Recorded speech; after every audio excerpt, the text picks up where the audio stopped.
မင်္ဂလာပါမြန်မာ platform ရဲ့တနေ့တာသတင်းများစူးစီးတင်ဆက်မှုစီစဉ်ကနေကြိုဆိုလိုက်ပါတယ်ကျွန်တော်ကတော့ဒီနေ့အတွက်သတင်းတွေကိုတင်ဆက်ပေးသွားမယ်သိမ်းမအောင်ပါဒီနေ့အတွက်တင်ဆက်ပေးခြင်းတဲ့သတင်းကောင်းစဉ်တွေကတော့မြန်မာနိုင်ငံရဲ့ပထမဦးဆုံးကိုဗစ်ကုသဆေးတစ်မျိုးထုတ်လုပ်အောင်မြင်ကြောင်း AA Medical Product Limited ထုတ်ပြန်နေဆိုတဲ့သတင်းတရုတ်နိုင်ငံမှာထုတ်လုပ်တဲ့ကာကွယ်ဆေးများနှစ်ဆန်းပိုင်းအစောဆုံးကာလများမှာမြန်မာနိုင်ငံသို့စတင်ရောက်ရှိမယ်ဆိုတဲ့သတင်းရန်ကုန်ရှိပန်းချံအားလုံးဇန်နဝါရီ10ရက်နေ့ထိထပ်တိုးပိတ်ကနှစ်တကူကာလနေအိမ်မှာသာနေထိုင်ပြီးဖြတ်တန်းကြရန်ရန်ကုန်တိုင်းကျန်းမာရေးဌာနမှတိုက်တွန်းနေဆိုတဲ့အင်းစိန်ကျင်းတော်သို့အသေးရောက်လာတဲ့အကျဉ်းသားအချုပ်သားများကို test kit များဖြင့်စစ်ဆေးနေတယ်ဆိုတဲ့တက်မတော်မှာထွက်ပြေးသွားသောစစ်ဆေးဆရာဝန်များကိုစစ်ပြေးမှုဖြင့်အရေးယူထားမှုများရှိတယ်ဆိုတဲ့ရီမင်ရှိအေဒင်လေဆိပ်တိုက်ခိုက်ခံရမှုကြောင့်လူပေါင်း22ဦးသေဆုံးခဲ့တယ်ဆိုတဲ့အရေးပေါ်တူနာပြုတူဖစ်ဆာကာကွယ်ဆေးထိုးပြီး8ရက်အကြာမှာ COVID-19 ရောဂါကူးစက်ခံရတယ်ဆိုတဲ့စတာတွေပဲဖြစ်ပါတယ်မြန်မာနိုင်ငံရဲ့ပထမအဆုံးကိုဗစ်ကုသဆေးတစ်မျိုးထုတ်လုပ်အောင်မြင်ကြောင်း AA Medical Product Limited ထုတ်ပြန်တဲ့ဆိုတဲ့သတင်းကိုတင်ဆက်ပေးကြပါမယ်မြန်မာနိုင်ငံရဲ့ပထမအဆုံး COVID-19 ရောဂါကုသဆေးအနေနဲ့တောက်ဆေးတစ်မျိုးဖြစ်တဲ့ Fabipass တောက်ဆေးတစ်မျိုးထုတ်လုပ်အောင်မြင်မှုနဲ့ဆက်လင်းပြီး AA Medical Product Limited ကထုတ်ပြန်ကြေညာလိုက်ပါတယ် Fabipass တောက်ဆေးကို COVID-19 လူနာများအတွက် Pacific Medical Industry Limited PMI နောက်တိုင်းဆေးဝါးစက်ရုံမှမြန်မာနိုင်ငံမှာပထမအဆုံးထုတ်လုပ်က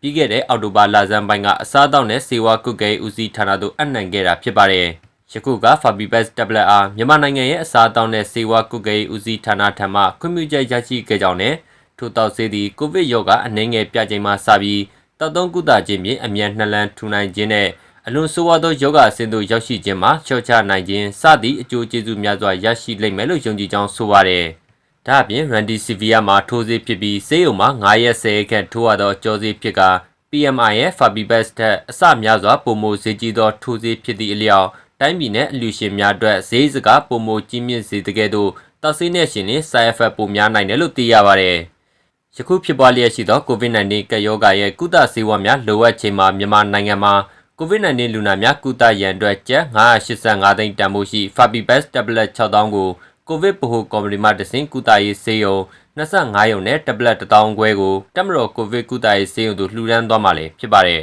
။တရုတ်နိုင်ငံမှာထုတ်လုပ်မဲ့ကာကွယ်ဆေးများနှစ်ဆန်းပိုင်းအစောပိုင်းကာလများမှာမြန်မာနိုင်ငံသို့စတင်ရောက်ရှိမယ်ဆိုတဲ့သတင်းကိုတင်ဆက်ပေးကြပါမယ်။တရုတ်နိုင်ငံမှာထုတ်လုပ်တဲ့ကာကွယ်ဆေးများ2021ခုနှစ်နှစ်ဆန်းပိုင်းအစောဆုံးကာလတွေမှာမြန်မာနိုင်ငံသို့စတင်ရောက်ရှိမှာဖြစ်တယ်လို့တရုတ်နိုင်ငံပေကျင်းမြို့ရှိမြန်မာတန်ယုံကယနေ့ဒီဇင်ဘာလ31ရက်နေ့ရက်စွဲနဲ့သတင်းထုတ်ပြန်လိုက်ပါတယ်။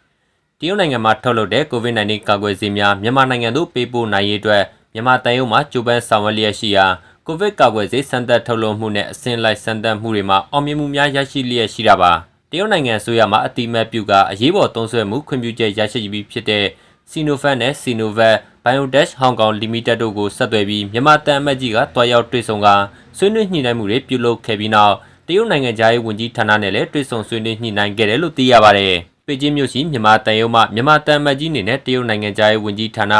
Sinovac, Sinovac နဲ့အခြားသောယောဂကာကွယ်ရေးသုတေသနဌာနများလူပုဂ္ဂိုလ်များနဲ့ဒီဇင်ဘာလ30ရက်နေ့ထိတွေ့ဆုံဆွေးနွေးမှုပေါင်း32ကြိမ်ပြုလုပ်ခဲ့တယ်လို့ဆိုပါတယ်။ထိုကဲ့သို့တွေ့ဆုံဆွေးနွေးမှုများအရတရုတ်နိုင်ငံမှထုတ်လုပ်တဲ့ကာကွယ်ဆေးများ2021ခုနှစ်နှစ်ဆန်းပိုင်းအစောပိုင်းကာလတွေမှာမြန်မာနိုင်ငံသို့စတင်ရောက်ရှိမဲ့အခြေအနေထိရောက်ရှိနေပြီဖြစ်ပြီးနှစ်ဖက်ဆွေးနွေးမှုများကိုဆက်လက်လှုပ်ဆောင်လျက်ရှိတယ်လို့သတင်းထုတ်ပြန်ထားတာလည်းဖြစ်ပါတယ်။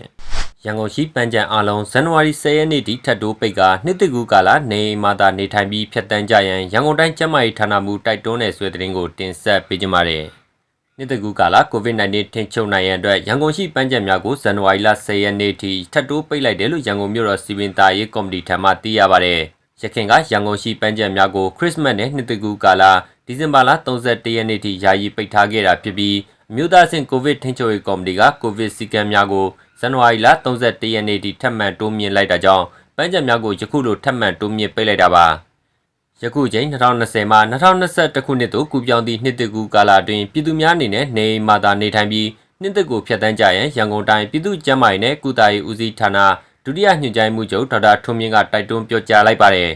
အခုလက်ရှိဟာ COVID-19 ရဲ့ဒုတိယလှိုင်းပါပဲဒီအတွက်လည်းပြည်သူလူထုစီကနေလက်ဆောင်တောင်းကျင်တာကမြန်မာနှစ်တကူတကြံကာလမှာတောင်းခဲ့တယ်လို့အိမ်မှာနေပြီး mask တပ်ပေးကြပါလက်ဆေးပေးကြပါခက်ခေါ်ကနေပေးကြပါလို့၎င်းကပြောပါတယ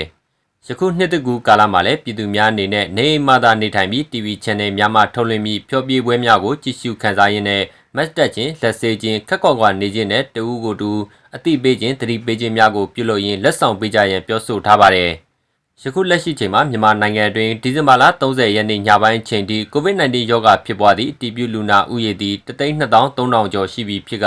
ာပြန်လည်ကောင်းမွန်လာသူ3,000,000ကျော်ရှိပြီးသေဆုံးသူ2,600ကျော်ရှိတာလည်းဖြစ်ပါတယ်။အင်းစိန်ကျင်းထောင်သို့အသေးရောက်လာတဲ့အကျဉ်းသားအချုပ်သားများကိုတက်စကစ်များဖြင့်စစ်ဆေးနေတဲ့ဆိုတဲ့သတင်းကိုတင်ဆက်ပေးကြပါမယ်။အင်းစိန်ဗဟိုကျင်းထောင်သို့အသေးရောက်ရှိလာကြတဲ့အကျဉ်းသားအချုပ်သားများကိုတက်စကစ်များနဲ့ယောဂပိုးစစ်ဆေးဆောင်ရွက်ကကိုဗစ်ကာကွယ်ထိန်းချုပ်ရေးလုပ်ငန်းများဆောင်ရွက်လျက်ရှိတယ်လို့သိရပါတယ်။ယခုလက်ရှိချိန်မှာ COVID-19 ရောဂါဖြစ်ပွားလျက်ရှိနေတာကြောင့်အကျဉ်းသားအချုပ်သားများကိုအွန်လိုင်းမှာတဆင့်ရုံထုတ်စစ်ဆေးခြင်းများပြုလုပ်လျက်ရှိကာဒီဇင်ဘာလ23ရက်နေ့မှစတင်ပြီးအသေးရောက်လာသည့်အကျဉ်းသားအချုပ်သားများကိုတက်စကစ်နဲ့စစ်ဆေးခြင်းများပြုလုပ်လျက်ရှိတာပါ23ရက်နေ့ကစပြီးဝင်လာတဲ့လူတွေကိုတက်စကစ်နဲ့စစ်ပါတယ်ယောဂရှိတဲ့သူတွေကို positive center မှာကုသပေးနေပါတယ်မရှိတဲ့သူတွေကိုလည်းတိကျဆောင်မှာ quarantine 21ရက်ထားပြီးခွဲခြားပြီးတော့အဆင့်ဆင့်သွားနေပါတယ်လို့တာဝန်ခံအရာရှိဒုတိယညွှန်ကြားရေးမှူးဦးမျိုးထေးကပြောပါတယ်အသေးရောက်လာတဲ့အကျဉ်းသားချုပ်သားများနဲ့ယောဂပိုးရှိသူများကိုအကျဉ်းထောင်တွင်ရှိကုသရေးစင်တာမှာအနည်းဆုံး14ရက်ထားရှိကြောင်းနဲ့တိကျဆောင်ဖြစ်သည့် quarantine နေရာမှာ21ရက်ထပ်မံထားရှိရလို့သိရပါတယ်။ထို့သောအသေးရောက်ရှိလာတဲ့အကျဉ်းသားအချုပ်သားများကိုတလနီးပါးတိကျထားရှိပြီးမှသာထောင်မကြီးရှိအိတ်ဆောင်များမှာထားရှိတာကြောင့်ယနေ့ထိအကျဉ်းထောင်တွင်မှာကိုဗစ်ရောဂါပိုးကင်းစင်လျက်ရှိတယ်လို့အထက်ပါပုဂ္ဂိုလ်ကထပ်မံပြောပါတယ်။ကိုဗစ်ကူးစက်ဖြစ်ပွားမှုကထိန်းချုပ်နိုင်ရန်အတွက်အကျဉ်းသားအချုပ်သားများသာမကအကျဉ်းထောင်ဝန်ထမ်းမိသားစုဝင်များကိုပြင်ပသို့ထွက်ခွာသွားလာခွင့်အားကန့်သတ်ထားကြောင်းသိရကအင်းစိန်ဘို့အကျဉ်းထောင်တွင်အကျဉ်းသားအချုပ်သားစုစုပေါင်း1000ကျော်ခန့်ရှိတာလည်းဖြစ်ပါတယ်။တမတော်မှထွက်ပြေးသွားသောစစ်ဆေးဆရာဝန်များကိုစစ်ပြေးမှုဖြင့်အရေးယူထားမှုများရှိရဆိုတဲ့သတင်းကိုတင်ဆက်ပေးကြပါမယ်။တမတော်မှထွက်ပြေးသွားသောစစ်ဆေးဆရာဝန်များကိုစစ်ပြေးမှုဖြင့်အရေးယူထားမှုများရှိကြောင်းတမတော်သတင်းမှန်ပြန်ကြားရေးကော်မတီမှအတွင်းရေးမှူးဗိုလ်မှူးချုပ်ဇော်မင်းထွန်းရဲ့ပြောဆိုချက်အရသိရပါတယ်။တမတော်သတင်းမှန်ပြန်ကြားရေးကော်မတီမှဗိုလ်မှူးချုပ်ဇော်မင်းထွန်းကဒီဇင်ဘာလ30ရက်နေ့နေ့လယ်ပိုင်းကနေပြည်တော်ရှိစစ်သမိုင်းပြတိုက်မှာကျင်းပပြုလုပ်ခဲ့တဲ့သတင်းစာရှင်းလင်းပွဲမှာသတင်းမီဒီယာများရဲ့မေးမြန်းချက်ကိုပြန်လည်ဖြေကြားခဲ့တာပါ။စစ်ပြေးမှုဖြစ်တဲ့သူတွေရှိတဲ့တမတော်စေဝန်တန်းတပ်ဖွဲ့မှရှိတဲ့ရာရှိချို့အနေနဲ့စစ်ပြေးမှုဖြစ်လို့ဖမ်းဆီးထားတာတွေရှိတယ်။အရေးအတွက်တော့မသိပါဘူး။အဲ့ဒါနဲ့ပတ်သက်ပြီးတော့ပြစ်ဒဏ်ကြခံနေရတဲ့ဆရာဝန်များရှိကြောင်းပဲပြောကျင်ပါတယ်လို့ဗိုလ်မှူးချုပ်ဇော်မင်းထွန်းကပြောပါတယ်။စစ်ပြေးမှုဖြစ်ထားသူများကိုမြည်သည့်နိုင်ငံရှိတမတော်ကမှပြစ်ဒဏ်ခွင့်လွှတ်ခွင့်မပေးကြောင်းနဲ့လူငင်းချမ်းသာခွင့်မပေးကြောင်းလည်းသိရပါတယ်။ရခိုင်ကတမတော်ရရှိများကိုစစ်ပြေးမှုဖြင့်ပြစ်ဒဏ်ချမှတ်ရမှာအများဆုံးထောင်ဒဏ်2နှစ်ထိချမှတ်လေရှိတော်လဲယခုနောက်ပိုင်းစစ်ပြေးတမတော်သားများများပြားလာတဲ့အတွက်ထောင်ဒဏ်ကို9နှစ်ထိတိုးမြင့်ထားတာလည်းဖြစ်ပါတယ်။ရီမင်ရှိအေဒင်လေစိတ်တိုက်ခိုက်ခံရမှုကြောင့်လူပေါင်း22ဦးသေဆုံးခဲ့တဲ့ဆိုတဲ့သတင်းကိုတင်ဆက်ပေးကြပါမယ်။ဗုဒ္ဓနေ့ကရီမင်နိုင်ငံအေဒင်လေစိတ်တိုက်ခိုက်ခံရပြီးအနည်းဆုံးလူ22ဦးထပ်မံသေဆုံးပြီး50ကျော်ဒဏ်ရာရရှိခဲ့တယ်လို့သိရပါတယ်။ဆော်ဒီကြောထောက်နောက်ခံပေးထားတဲ့ရီမင်ညွန့်ပေါင်းဆိုရဖွဲ့လိုက်ပါလာတဲ့လေရင်ဆိုက်ရောက်လာပြီးနောက်ယခုလိုတိုက်ခိုက်ခံရတာလို့သိရပါတယ်။ဝန်ကြီးချုပ်ပါဝင်တဲ့အစိုးရဖွဲ့တွေရောက်ရှိလာချိန်တာဝေးပစ်တုံးကြီးလိုယူဆရတဲ့လက်နက်နဲ့ပစ်ခတ်ခံခဲ့ရတယ်လို့သတင်းတွေကဆိုပါတယ်။ရီမင်ဝန်ကြီးချုပ်မာအင်အဗ်ဒူမာလစ်ကဝန်ကြီးဖွဲ့အားလုံးအနေနဲ့ကင်းရှင်းကြောင်းပြောကြားခဲ့ပြီးဒီတိုက်ခိုက်မှုဟာအီရန်ထောက်ခံတဲ့ဟူသီတပုံတွေကိုစန့်ကျင်တဲ့ဆော်ဒီအာရေဗီးယားဖွဲ့စည်းပေးတဲ့အစိုးရတစ်ကိုအခက်အခဲကြုံတွေ့စေခဲ့တယ်လို့ဖော်ပြသွားပါတယ်။တိုက်ခိုက်မှုပြီးနိုင်ပိုင်းကြာမှာမာရှတ်သမရနန်းတော်အနီးဒုတိယပောက်ကွဲတဲ့နေကြားခဲ့ရပြီးဝန်ကြီးချုပ်မာအင်အပါအဝင်ဝန်ကြီးအဖွဲ့ဝင်တွေနဲ့ရီမင်ဆိုင်ရာဆော်ဒီတမ်မတ်တို့ကိုဘေးလွတ်ကင်းရခေါ်ဆောင်သွားခဲ့ရတယ်လို့ဒေသခံသတင်းတွေကပြောပါတယ်။မျက်မြင်သက်သေတွေဆိုရဆော်ဒီကပြန်လာတဲ့လေဆိပ်ဆိုင်ပြီးမကြခင်ပောက်ကွဲတန်ကြီးတွေနဲ့တနက်တနေကြားရတယ်လို့သိရပါတယ်။လေဆိပ်ခမ်းမအတွင်းကိုလည်းမော်တာကြီး3ခုကြားရောက်ခဲ့တယ်လို့လုံခြုံရေးအရာရှိတူကပြောပါတယ်။လေဆိပ်တိုက်ခိုက်မှုတွင်တေဆုံးသူတွေမှာအစိုးရအရာရှိတွေပါဝင်နေကြောင်းသတင်းရင်းမြစ်တွေကပြောပါတယ်။နိုင်ငံတကာကြက်ချီနီကော်မတီဝန်ထမ်း2ဦးတေဆုံးခဲ့ပြီး2ဦးပျောက်ဆုံးနေကြောင်း ICRC ကထုတ်ပြန်ထားတာလည်းဖြစ်ပါတယ်။ရေးပေါ်သူနာပြုတူဖစ်ဇာကာကွယ်ဆေးထိုးပြီး10ရက်ကြာမှ COVID-19 ရောဂါကူးစက်ခံရတဲ့ဆိုတဲ့သတင်းကိုတင်ဆက်ပေးကြပါမယ်။အမေရိကန်ကယ်လီဖိုးနီးယားကသူနာပြုတူကိုဗစ်ကာကွယ်ဆေးထိုးပြီး10ရက်ကြာမှ COVID-19 ရောဂါပြန်လည်ကူးစက်ခံထားရတယ်လို့သိရပါတယ်။အရေးပေါ်သူနာပြုမက်ထရူ W ကဒီဇင်ဘာလ18ရက်နေ့ကဖစ်ဇာကာကွယ်ဆေးထိုးခဲ့တယ်လို့သူ့ရဲ့ Instagram မှာတင်ထားမှုရသိရပါတယ်။ဒါပေမဲ့ခရစ်စမတ်ဂျိုကာလာမှာဆန်ဒီယာဂိုရှိဆေးရုံ2ခုမှာအလုပ်လုပ်နေတဲ့မက်ထရူဟာ COVID-19 unit ကိုပြောင်းလဲလုပ်ကင်ပြီးတဲ့နောက်ဖျားနာလာခဲ့တယ်လို့ဆိုပါတယ်။အရင်ဆုံးအေးမီပြီးကြွက်သားတွေကြိုက်တာနဲ့ပင်မနှမ်းနေတာတွေခံစားခဲ့ရတယ်လို့မက်ထရူကပြောပါတယ်။ဒီဇင်ဘာ26ရက်နေ့မှာတော့ဆေးရုံမှာဗိုင်းရပ်စ်စစ်ဆေးခဲ့ရကရောဂါပိုးတွေ့ရှိခဲ့တယ်လို့သိရပါတယ်။အခုလိုဖြစ်ပွားတာကအံ့အသင့်စရာကောင်းပေမဲ့မမျှော်လင့်ထားတာမဟုတ်ဘူးလို့ကျန်းမာရေးရရှိတွေကဆိုပါတယ်။ ဒါကိုလုံးဝမျှော်လင့်မထားဘူးတကယ်လို့ယောဂကူးစက်မှုအတိအကျနဲ့သာလုပ်မယ်ဆိုရင်တူးမှဖြစ်လာမယ်လို့ကျွန်တော်တို့မျှော်လင့်ထားတဲ့အတိုင်းပဲဖြစ်တယ်လို့စန်ဒီယာဂိုမိသားစုကျန်းမာရေးစင်တာကကူးစက်ယောဂဆိုင်ရာအထူးကုဒေါက်တာခရစ်ရှန်ယာမာကပြောပါတယ်